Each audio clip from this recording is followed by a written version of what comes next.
My name is Daria Mizantsova and welcome to Politeka Workshop. In today's show, we will talk about the following. As the barrage of missiles by Russia gets stronger, do we observe the intensification of air defense systems and the other military aid from Europe and US? Should we expect some urgent military aid from the US officials agreed in the White House and Senate? So as we know, the armament is started to run out. Land-lease, will it work or not? Or the other channels of supply military aid perform its role better? We will talk about it with our expert. And today we have a guest, the founder of unique analytical platform Protect Ukraine, Sergiy Lubarskiy.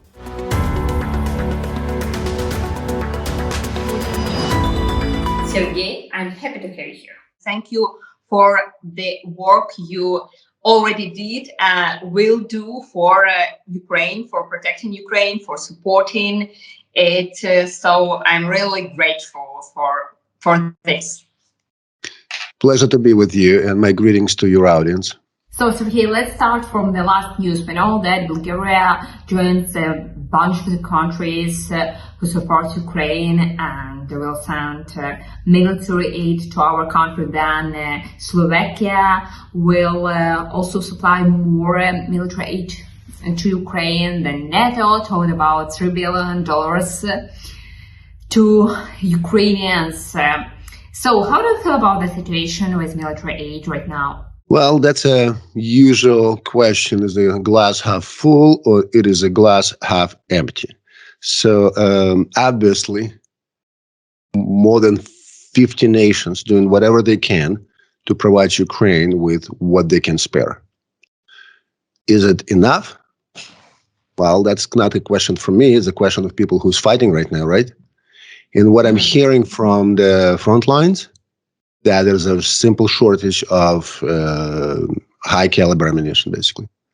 It's definitely not enough heavy weaponry to go on offensive. Mm-hmm.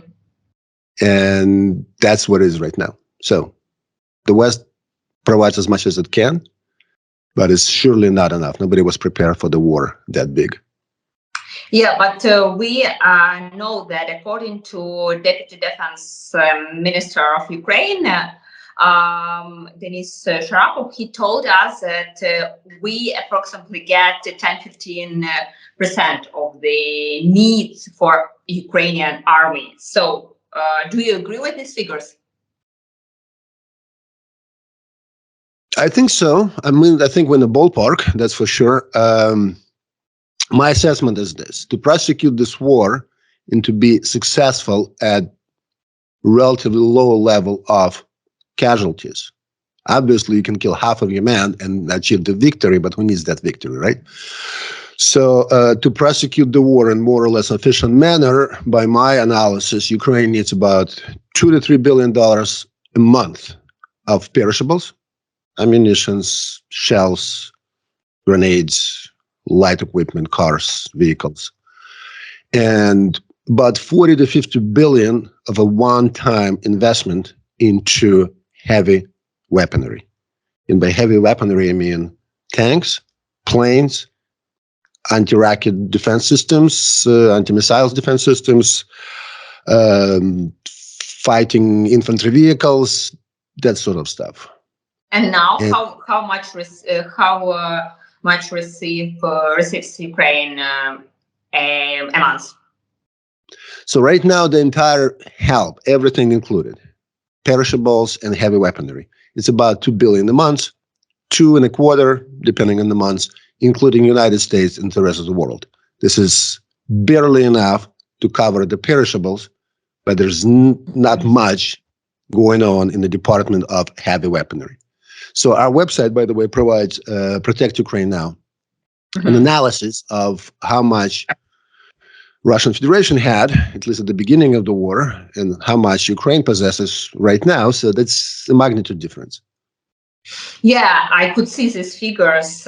It's really a little bit more if I could say like that, then we heard from another expert. You told Sergey that December 16th is the day of expiration of the drone deliveries of weapons, of military aid in Ukraine. So then, what will be after that?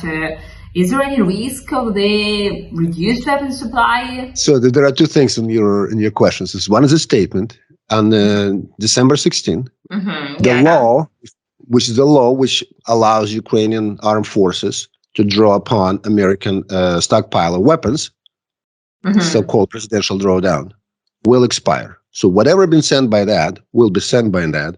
After that, in the absence of another law,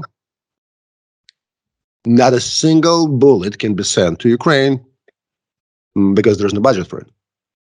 So I'm sure your audience understands that in America, the Congress, which is Senate and the House of Representatives, decides the budget and President spends it. President cannot spend anything without budget authorization from the Congress. And the Congress on the 16th disappears. Poof. It doesn't exist anymore. It's going to be a new Congress in January. But between December 16th and the January 3rd, it's going to be no Congress. So there's no legitimate body which can appropriate any funding for Ukraine. So either they're going to vote for additional packet of money for Ukraine within next week, which is possible. My source is telling me that it's possible, but not very likely. Or Ukraine going to be without any supply for nearly 2.5 weeks until the legislation came back in January, and then they will start that process all over again. There's a possibility. This is a problem of approving $37 billion for Ukraine, as Center for Strategic and International Studies tells us. Yes. I'm not saying it's a problem. I'm saying it has to be the process is set. Okay, let's put it this way. The process is set as such that in order for Pentagon to send anything to Ukraine, that sending has to be approved. It has to be approved by the Congress. That approval process called a law. That's what the Congress does. They're passing the law. And that law hasn't been passed yet. But what is the problem with the next package? Why Congress doesn't approve it? First of all, there's nothing to approve. As of last of my checking, which was yesterday, I haven't checked today, there's no bill yet. So there's a request from my house for nearly $48 billion, out of which there's some money for defense. There's a huge chunk of money for Ukrainian government. There's a huge chunk of money for American Army and Navy and fleet. And there's a pretty big chunk of money for vaccination, which has nothing to do whatsoever, but it's in this bill. So that's how this bill is structured. And that bill, it's not actually not a bill. So that bill needs to be sponsored by some Congress person or senator, and after it's sponsored, it has to be voted for. Right now, this bill has been debated and discussed by various committees, and there is a political internal debate, let's put it this way, among the American legislature. Is it too much? Is it too little? Is it enough? But what I'm hearing, the overall consensus is this is the last bill. So whatever they decide is going to be the last chunk of cash. That makes sense? Yeah. But how cautious should be Ukraine right now? So maybe Ukraine should find another ways to get the military aid from Europe. As we know, US very often blame Europe that they don't supply enough, and for example, Germany, they told a lot that they will supply something, but a lot of equipment didn't get the territory of the Ukraine right now. So there are a couple of things here. So what Ukrainians should do, is that the question? So there's Ukrainians have no say in the matter. So Ukrainians cannot say anything, yeah or nay, on the American political process. So we here at Protect Ukraine Now, working very hard right now through Ukrainian churches, Polish churches, Ukrainian organizations here in the United States, trying to rally people to send the request to Congress. The timing is awful. The timing is just horrible. So look at it this way. So if we start applying political pressure on this Congress, they're going to be gone in a week. So they're done. So the new people will come in January. And that would make sense to apply the political pressure in January. Besides, it might be just too late. They will just come. They will be given the bill, whatever the form that bill would be. We don't know the amount would be. So there are different trends on the Hill right now. So there's a portion of Republican Party which will minimize this bill. There is a portion of Republican Party and some Democrats who would like to keep this bill as is or increase it. And there's a normal political process within American political system, how that to play it out. So we're trying to influence that process, but the Ukrainians have no say in the matter. So could European military aid be as an alternative way for Ukraine? Say it again, please.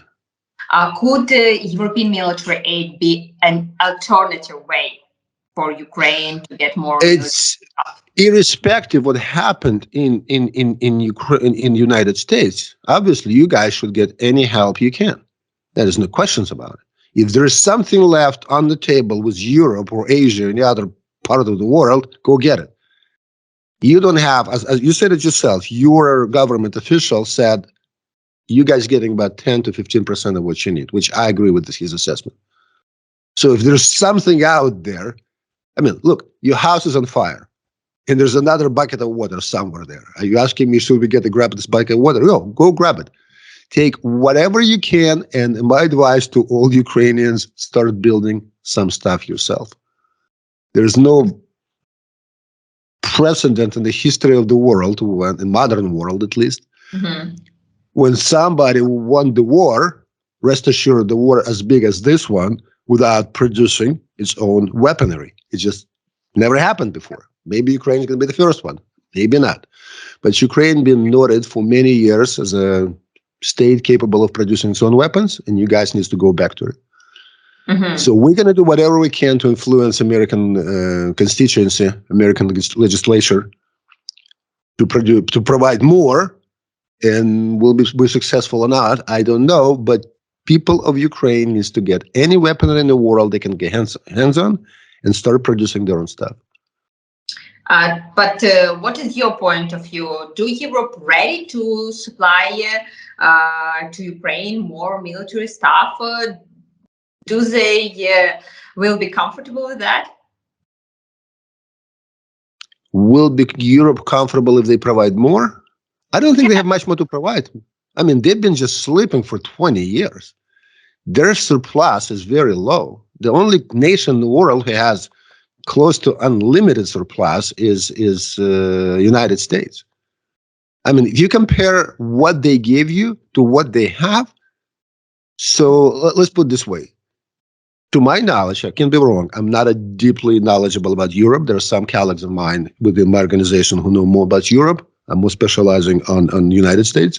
But what I've been told, Europe has about, France, specifically France, has about 80, not 80,000, not 800, 80 self-propelled artillery. Caesars, I believe they call them. They already provided 20. That's 25%. America has close to 2,000 self-propelled pieces of artillery. America provided zero. 0 against 2,000 versus 20 against 80. I guess France provided much more than the United States did in this regard. Yeah, but in this context, Sergey, how do you measure all these talks about drained weapons stockpiles? How can it be if USA didn't use any of their military core body munition? There are a couple of things here. So we're definitely low, we as the United States, on high caliber munitions, specifically 155 military howitzer shells. So we have capacity to produce it. We can produce like close to unlimited number, but that order just order to start producing, hasn't been given yet. They're discussing, but right now the production capacity at the peaceful time level, which is about 20,000, 25,000 per factory. 2 factories are producing right now. America obviously can scale it up to 7 factories and close to unlimited number of units, but that order has been given. The order hasn't been given to increase production of NASAMS or production of Patriot missiles. It's a fact. The order has not been given to produce more HIMARS artillery pieces. So basically, for whatever reason, the White House is still not considering increasing the military output of American military complex. Yeah, but we're still on a peaceful footing. So we're not on a war footing. How you could explain this decision not approve all these orders? Why the White House is, it's a big question. It's not a question just for me. I mean, every journalist right now asking the same question of each other here in the United States. How do you explain that America is not in a war footing? It is Ukrainian war, and we're doing as much as we can, but we're not ramping up our military complex, which is quite capable. Plus, we're not providing what we have. We have 5,000 Abrams tanks. So 10%, 500 will solve that war, but we're not providing a single one, not a unit. There is one version that they don't want escalation, but I don't believe this in this version. But what is your version of these developments? The one theory is that, and there's actually another theory, it's been proclaimed quite officially, that United States afraid of escalation of the war. In what I've been heard, so they're afraid there's going to be a nuclear bomb dropped on Ukraine and we have no response to it. They're afraid it's going to be actually a conventional strike at NATO, where the NATO has to respond, but they don't want to respond. They're afraid it's going to be asymmetrical warfare and a spike of terrorism in Europe. They're afraid there's going to be a spike of political tension in the world sponsored by Russian Federation. I've heard that those type of fears from U.S. government officials in private and in public. So there is a theory. We don't want escalation. Let's just calm it down. So there's just one theory. Another theory I've heard that it is just a slow president. So comments I've heard from people who work for him, well, you know, he's not Roosevelt. You know, he's a great guy, but he's slow. So things are happening, but the things are happening not as fast as you like. So that's another explanation. It's theory. I don't buy it particularly, but there's a theory by conspiracy theorists that there is a connection, there's a control from Kremlin over the president. There's a theory like that because things don't add up, just clearly don't add up. So pick your theory. But as you know from the statistic, yes, so sometimes the US tells us we will not supply you these weapons, that weapons, and after like 3 months, 6 months, we receive it. Do you think the vision on, for example, heavy weapons could be changed in near future? Do you see this points of view when it could be happened? It obviously can happen. We're just analyzing the existing trends. Can the policy of the United States change? Of course. Changes all the time. Now, as far as if we back enough, they will comply. That's what you're implying, basically. It did happen when the Ukraine asked for NASAMS, and they been rejected initially, and they finally said, okay, why don't you have a few? But that being said, you guys get 2 batteries. That's it. You don't have that much NASAMS system given to you. It's more symbolic than anything else. So even though they give you a system or 2, it doesn't mean it's a game changer. So I expect the same can happen. Okay, it's been lots of talks about long-distance missiles, fired from HIMARS, known as ATACMS. All right, they will give you 5. So technically, they complied. You ask for some, they give you some. Does 5 ATACMS launchers, ATACMS missiles made a difference? I don't think so. So it's not just binary. They give you something. And the question is how many? They give you HIMARS. How many they give you? 20. those HIMARS systems been modified so they cannot fire long distance and medium distance rockets. And how many of them still afloat? I don't know. But it's a war. It would be very strange if Russia didn't destroy a single one. That would be just a huge accomplishment for the Ukrainians. And I'm not saying it is not what happened, but I mean, technically you expect some attrition. But 20, and we have more than like 2,000 of a GMLRS system of different kind.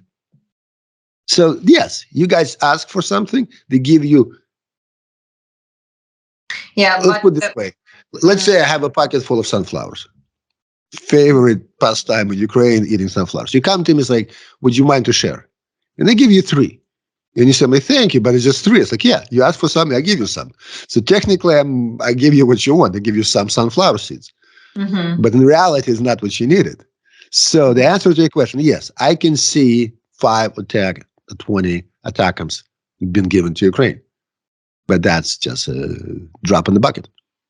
And do you observe any intensification of air defense system? As you know, the last 2 months, I have been all the time in Kyiv, for example. Yeah, so we had a lot of attacks, and we haven't got electricity for 1 day. For example, I'm in my region. I don't have electricity for 1 day, even 2 days ahead. So, do you observe any talks about intensification of air defense system in Ukraine?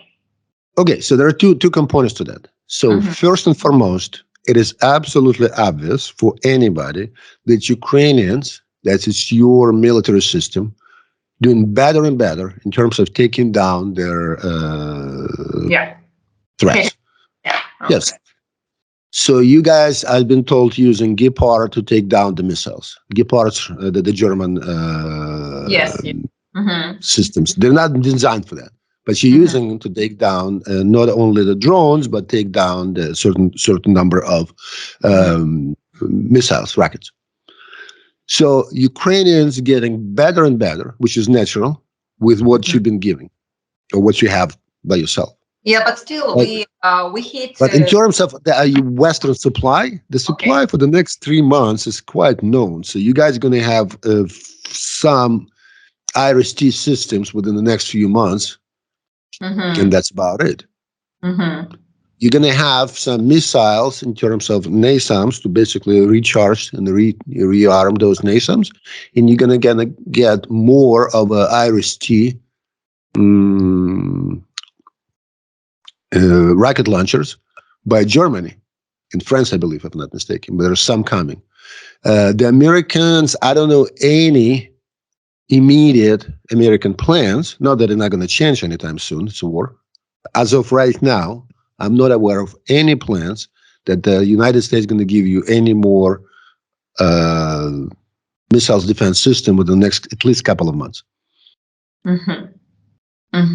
So, as USA, I think you read about it, that USA told some officials from America, they told that in winter there could be maybe some not escalation, but calm time. So they expect for that, or how we could measure such steps? Well, you can surmise so. You can conclude in a way that you're right, because one thing I'm very worried about is the level of artillery ammunition, the shells, the something you put into an artillery piece and what's fired. So the normal level, I mean, not normal. The traditional level before September was about 180,000 per month, which is about 6,000 per day. It's still a fraction of what Russians are using. The Russians to the level of about 40,000 per day. In Ukraine, been given about 6,000 per day. So it's clearly 1-to-7 ratio close to it. But nevertheless, it was 180,000 per month. Right now, in September, October, it dropped to 20,000 per month from 180 to 20. It's a big drop. It's a 9 times drop. And yesterday it was another announcement of a military packet. Was not a single conventional shell. It was 500, if I'm not mistaken, those very expensive self-guided shells and mines, but no artillery shells. So without artillery shells, you cannot fight. It's as simple as that. So that worries me. That worries me a lot. And all this talk that we're running low on production, it just requires a political will to ramp up the production, which is not happening. What I'm saying, we're still not ramping up the production to the level Ukraine needs. But how do you feel Ukроборонпром can resolve this problem? As we heard, Ukроборонпром with 6 NATO countries will produce some shells. So how quickly could it help on the front line? Well, what I've been told by people who actually work for American armories, for people who are producing that stuff, in a matter of a few months to ramp up the production, to increase the production. So from the point today when somebody say, okay, we need 1 million shells a year or 2 million shells a year, to the point they can produce proportionally such quantity, it's about 2 months to ramp it up. So it's literally by hiring more people, buying more material, hiring more contractors, and so on and so forth. It is doable, but it's not instant. That command, that order, let's start producing more, hasn't been given yet. Doesn't exist. So we're still on a peacetime footing. So it requires a political will, change of the political doctrine to start producing more weapons. That didn't happen. So until it happens, until the Americans start produce more artillery pieces, more artillery shells, more ammunitions, until that happens, you're not going to get much. It doesn't exist. Physically, it doesn't exist. But maybe in Kiev, Ukроборонпром, our Ukrainian producers. Ukrainians start producing, good question. So Ukrainians start producing 152 millimeter calibers, which is the Soviet standards. But Ukrainians have no technology to produce NATO calibers. They can acquire such production lines. Yes, Ukraine can acquire production line, and that's what Ukraine should do. Ukraine basically, instead of buying or getting for free the shells, need to get the production lines which will produce such shells. And then Ukrainians are not at mercy, Ukrainians not at mercy of foreign governments. Okay, and you talked a lot about Land-lease and about all these problematic situations around it. So now, as we know, there are 3 channels how Ukraine gets this military aid: PDA, USAE, and FMF. So some military experts I talked with, they told me, so it's okay, even with these channels, Ukraine could get enough if USA agreed to send Ukraine. So why we need to start this Land-lease? Maybe it's okay to work like that?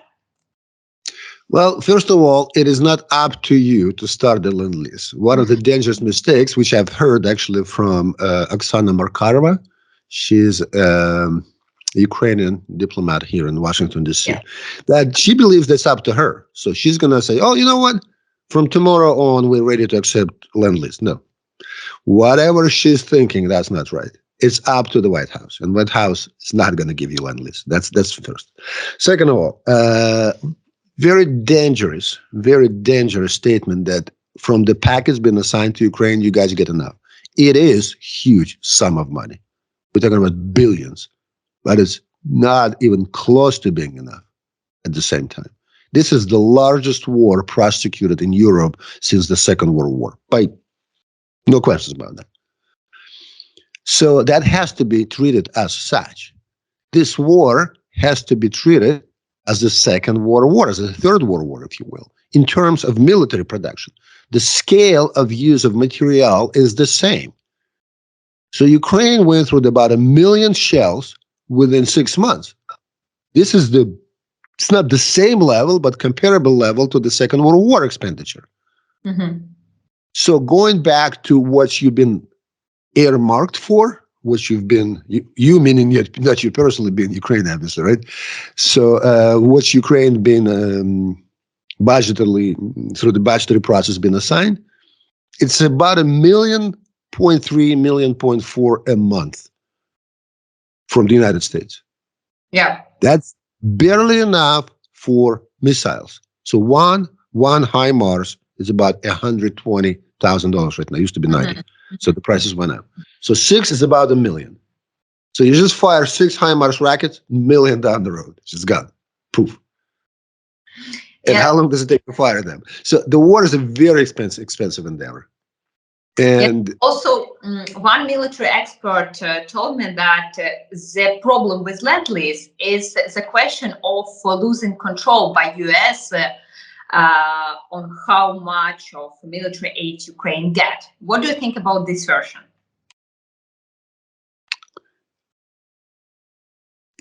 Well, there's a couple of things here.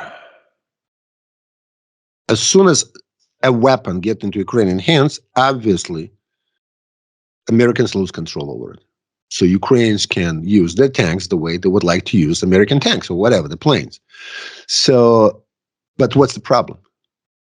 What seems to be a problem? Yes, Americans will give tanks and F-16s and Abrams tanks and then the military to Ukraine, and Ukrainian people, Zaluzhny, will decide how to use them. So what's the problem statement? What seems to be a problem? Yeah, I mean that now US decide, for example, what weapons to give, and they agreed with Senate and so on. When the Land-lease will work, I could see that all this procedure could be much easier and quicker, and it should there shouldn't be so much approvals. That's where the lease came in. So the amount of money you've been earmarked for, so what the Congress gave to Ukraine, not nearly enough to prosecute this war. You've been given so far $13 billion, and you need close to 70. So let me say one more time. Through the entire war, from the beginning till now, Ukraine been given close to $13 billion. It's an astonishing sum of money. But it's nothing compared to the true need you guys have, which is close to 70 billion. And there's no budget in the United States law to provide you the 70 million. So if that ever is going to happen, which is not looking very promising, the only way to provide you that weaponry is through the Land-lease channel. Just let you to use our weapons, and when you guys done, bring it back. It's very simple. We do have the systems. We don't need those systems. We have 6,000 Abrams tanks. Those Abrams tanks have been built to fight against T-70, T-80, T-90. The Soviet tanks, Russian tanks, if you will. And those tanks have not been used. Why not? Why the U.S. government can give it to Ukrainians as a lease? Let them use it and bring it back. That's what the Land-lease is all about. From the Second World War till now, it just gives you something which we don't temporarily need. That's an analogy that Roosevelt used during the Second World War with a water hose. The neighbor has a fire, we have a water hose. Why don't you give him a water hose, and then we're going to figure out what to do with it later. Are we going to charge for him, or are we just going to bring it back to us? That's the whole idea of Land-lease. Give the nation which is in trouble what we have temporarily until they win or solve their problem, and then they're going to bring it back to us. So, and last but not least, do you observe any possibilities when in 2023 Land-lease will work for Ukraine? Very unlikely. Look, it expires in less than a year, right? It expires end of September. It takes at least 2 months, and I'm skeptical about 2 months, to make it work. There are so many changes of bureaucratical nature, technical nature, any other nature needs to happen. So but they haven't been started yet, because it would require at least 2 months to get the system up and running.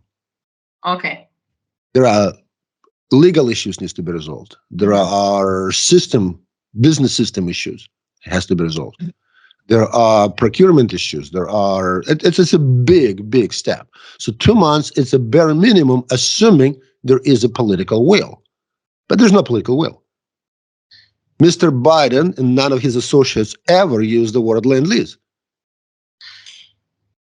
After the moment of signing in May, that word, I mean, there are 2 words technically, disappeared from their vocabulary. It's never been used. Poof, gone. So there is no political will, and even if they start using it now, let's say they're going to start using it in January, it will start flowing maybe April, May, some weaponry. And I'm just thinking out loud. Mm-hmm. But it's not looking very promising. So I would not keep your hopes up. I got him. Yeah, but I hope that we will get more military aid here in Ukraine, and I really believe that maybe Land-lease will work, and Ukraine will win as much as quicker. And nevertheless, I would like to thank you, USA, for everything they did for us. I'm talking about military aid. Yeah. Well, thanks for having me. Yeah. The bottom line is, obviously, Ukraine is fighting a just war, protecting its own citizens. There's just no question about it. If it ever exists like black and white type of war in history, this is the one.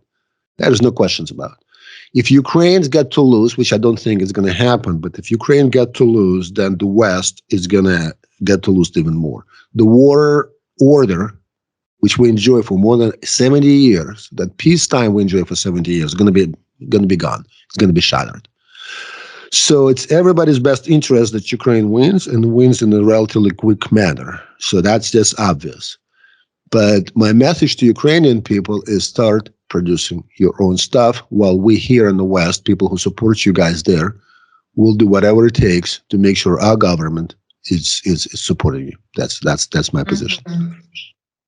Yes, thank you, Sergey.